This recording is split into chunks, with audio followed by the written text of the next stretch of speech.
भारत की राजधानी दिल्ली, जिस पर मुगलों ने 300 साल राज किया, वही दिल्ली जब अंग्रेजों की गिरफ्त में आई तो अंग्रेजों ने आखिरी मुगल बादशाह बहादुर शाह जफर का वो हाल किया जिसके बारे में शायद उन्होंने सपने में भी नहीं सोचा होगा।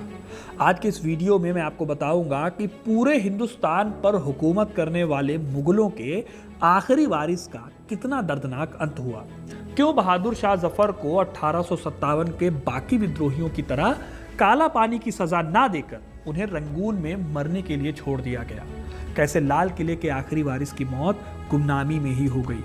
ये पूरी कहानी पता चलेगी इस वीडियो में, तो वीडियो को इन तक जरूर देखिएगा, क्योंकि अपना इतिहास नहीं जानोगे तो खुद को कैसे पहचानोगे। दोस्तों, वीडियो में आगे बढ़े उससे पहले मैं आपको बताऊं कि हमारा मेंबरशिप प्रोग्राम चालू हो गया है, जिसमें कि हम बहुत ही कम फीस में पीसीएस की तैयारी करा रहे हैं। एंशिएंट इंडिया और मिडिवल इंडिया की तैयारी हमने जो है वो करा दी है, वो कोर्स कंप्लीट हो गया है। आप मेंबरशिप को ज्वाइन करके उस कोर्स को अवेल कर सकते हैं और अभी मॉडर्न इंडिया की क्लासेस चल रही हैं। अगर आप पीसीएस की तैयारी कर रहे हैं या किसी भी तरह के एग्जाम की तैयारी कर रहे हैं तो वो क्लासेस आपको काफ़ी हेल्प करेंगी। लिंक डिस्क्रिप्शन में मिल जाएगा, आप ज़रूर से ज़रूर ज्वाइन कीजिए। 1857 के गदर तक मुगलों की एक विरासत अभी भी बची हुई थी, आखिरी मुगल बादशाह बहादुर शाह जफर। यही वजह है कि जब सैनिकों ने विद्रोह किया तो उन्होंने मुगल बादशाह बहादुर शाह जफर को इस विद्रोह का नेता घोषित कर दिया। जिन मुगलों ने कभी पूरे हिंदुस्तान पर राज किया था, उनके एक बेहद कमज़ोर, बीमार और बूढ़े बादशाह को इस विद्रोह का सिंबल बना दिया गया। जफर की असली ताकत बहुत कम थी, लेकिन विद्रोहियों ने उन्हें अपने आंदोलन का चेहरा बनाया और जमकर उन्होंने अंग्रेजों का विरोध किया। जगह जगह अंग्रेजों से लड़ाइयाँ लड़ी गई। 57 के विद्रोह को बड़ी ही मुश्किल से अंग्रेज दबा पाए थे। इस विद्रोह को कुचलने में उन्हें करीब करीब 1 साल से भी ज़्यादा का वक्त लग गया था। लेकिन जब उन्होंने दिल्ली को जीता तो सबसे ज़्यादा गुस्सा अंग्रेज़ों को 80 साल के बूढ़े बहादुर शाह जफर पर आया। लाल किला अब अंग्रेज़ों की कैद में था और थके हारे बुजुर्ग बादशाह बहादुर शाह जफर को अंग्रेज़ों ने कैदी बना लिया।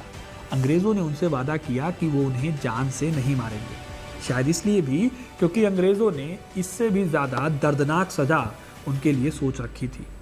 हुमायूं के मकबरे में छिपे जफर के बेटों को अंग्रेज़ों ने गोली से उड़ा दिया। यही नहीं, अंग्रेज कमांडर हडसन ने इन बेटों की हत्या करके इनके शरीर को नंगा करके चांदनी चौक पर रखवा दिया। एक बादशाह के लिए ये सबसे बड़ा अपमान था कि उसकी औलाद को उसके सामने कत्ल कर दिया गया और वो कुछ कर भी नहीं सका। 20 सितंबर को पकड़े जाने के बाद 21 सितंबर के दिन लाल किले में ही बहादुर शाह जफर के खिलाफ मुकदमा चलाया गया। ये एक पब्लिक ट्रायल था और दुनिया ने देखा कि हिंदुस्तान का आखिरी मुगल बादशाह अंग्रेज़ों के सामने एक कैदी की तरह खड़ा है। उन पर राजद्रोह, कत्ल और गद्दारी के आरोप लगाए गए। उनकी हालत ये थी कि वो खड़े होने के काबिल तक नहीं थे, उम्र बहुत ज़्यादा थी। फिर भी उनके सामने गवाह बुलाए गए, दस्तावेज पढ़े गए और आखिरकार अंग्रेज़ों ने उन्हें देश निकाले की सज़ा सुनाई। इस तरह दिल्ली, जिसे वो अपनी शायरी में मेरा महबूब शहर कहते थे, अब हमेशा के लिए उनसे छिन चुका था। अंग्रेज़ों ने उन्हें रंगून जेल में रखने की सज़ा दी थी। फिर 7 अक्टूबर 1858 को करीब 83 साल की उम्र में उनको रंगून जेल, जो कि आज म्यांमार में पड़ती है, वहाँ पर रखा गया। ये बहुत ही अपमानजनक सफ़र था। उन्हें ऐसे ट्रीट किया गया जैसे आम अपराधियों को ट्रीट किया जाता था। रास्ते भर लोग ये नज़ारा देखने के लिए उमड़ पड़े कि दिल्ली का बादशाह अब एक कैदी की तरह घसीटा जा रहा है। अमरपाल सिंह अपनी किताब द सीज ऑफ दिल्ली में लिखते हैं, जफर की उम्र को देखते हुए और ये देखते हुए कि वो शायद लंबी दूरी की समुद्र यात्रा ना कर पाएं, इसलिए उनके रहने के लिए पड़ोस के देश बर्मा को चुना गया। नहीं तो 1857 के ज़्यादातर बागियों को या तो गोली मार दी गई थी, फांसी दे दी गई थी, या फिर उन्हें काला पानी की सज़ा दी गई थी। जब जफर रंगून पहुँचे तो वहाँ भी उनके साथ भेदभाव हुआ। उन्हें एक साधारण सी कोठरी में रखा गया। वही कोठरी उस समय उनकी दुनिया बन गई। उनकी पत्नी बेगम जीनत महल और 2-3 करीबी रिश्तेदार ही उनके साथ थे। इस टाइम तक जफर काफ़ी बूढ़े हो चुके थे। उनकी हड्डियां जवाब दे रही थी, उन्हें ठीक से खाना नहीं मिलता था, कपड़े मैले रहते थे और वो दवाइयों का इंतजाम भी बहुत मुश्किल से हो पाता था। जिस शख्स का नाम कभी हिंदुस्तान की शान माना जाता था, वो अब एक गुमनाम कैदी की तरह जीवन जी रहा था। इस टाइम पर ही उन्होंने अपनी शायरी में अपने दर्द को भी उतारा। बहुत अच्छे शायर थे बहादुर शाह जफर और उनकी कई शेर हैं जो पॉपुलर हैं। रंगून की कैद से उन्होंने कई शेर लिखे जो आज भी उनकी बेबसी की गवाही देते हैं। इसमें से एक शेर बहुत ही फेमस है, आपको सुना देता हूँ। कितना बदनसीब है जफर दफन के लिए, 2 गज जमीन भी ना मिली कुएं यार में। इस एक शेर में उनकी पूरी जिंदगी और मौत की कहानी छिपी हुई है। उन्होंने उस मिट्टी में दफन होने की ख्वाहिश जताई जहां उनके पूर्वज सो रहे थे, यानी हिंदुस्तान की मिट्टी में। लेकिन किस्मत उन्हें अपनी ही जमीन से हजारों मील दूर ले आई थी। रंगून की जेल में भी अंग्रेजों ने खुराफात अपनी जारी रखी थी। जफर की पहचान को धीरे धीरे मिटाया जा रहा था। अंग्रेजों का प्लान साफ था, आखिरी मुगल बादशाह को ऐसी मौत दो कि इतिहास उसे याद ही ना कर सके। इधर उनकी तबीयत लगातार बिगड़ रही थी।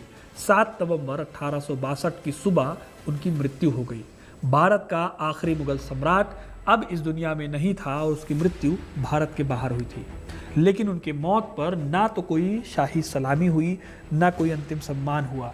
यहाँ तक कि अंग्रेजों ने उनकी लाश को जल्दबाजी में एक छोटे से गड्ढे में दफना दिया।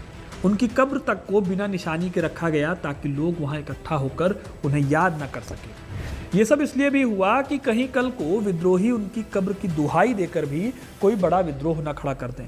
कहा जाता है कि उनके जनाजे में कुछ गिने चुने लोग ही शामिल हुए और सारा क्रियाक्रम बहुत ही ज़्यादा चुपचाप ढंग से कर दिया गया। दोस्तों, बहादुर शाह जफर की मौत सिर्फ एक इंसान की मौत नहीं थी, ये पूरी एक सल्तनत का अंत था। ये दिल्ली की रौनक और हिंदुस्तान की एक बड़ी तहजीब का डिक्लाइन था। पता उनके साथ सिर्फ एक बादशाह नहीं मरा, बल्कि मुगलिया विरासत की आखिरी किरण भी बुझ गई। उनकी कब्र गुमनाम रही और उनकी शायरी ही उनका असली मज़ार बन गई। ये किस्मत का ही खेल था, जहां उसी दिल्ली में कभी शेर व शायरी की महफिलें सजती थी। मुगल बादशाह पूरे हिंदुस्तान की हुकूमत को वहीं से संभालते थे, जबकि वही दिल्ली एक वक्त ऐसा भी आया जब अपने आखिरी बादशाह को जनाजा तक नहीं दे सकी।